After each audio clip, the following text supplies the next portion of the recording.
जाओ और सामने जाओ फ्रंट में। कितना आप बताओ ना, कितना इस टाइम लगा आपको ये बनाने में? वो लगेंगे आपको 80 मिनट्स लगे। 80 मिनट्स। कब तक रहेगा ये? 9टा 9:30 रहेंगे तो घर के जाने उसको भाग के चले जाते हैं। मतलब शाम को आप भांग के चले जाएंगे ऐसा? मैं 3 बजे स्टार्ट करता हूँ। हाँ 3 बजे स्टार्ट करता हूँ, ओनली 3:30 बजे खत्म हो जाए, मतलब मैक्सिमम 8 मिनट में खत्म होते हैं। 8 मिनट में बना देते हैं इसको?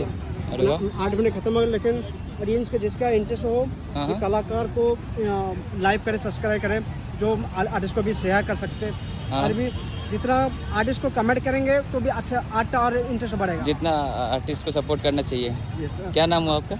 मेरा नाम कुणाल महापात्र, और सैंड आर्ट पुरी। वाह। उसको लेके भी उठाई, अच्छा होगा। और ये कौन सा बीच हुआ भैया?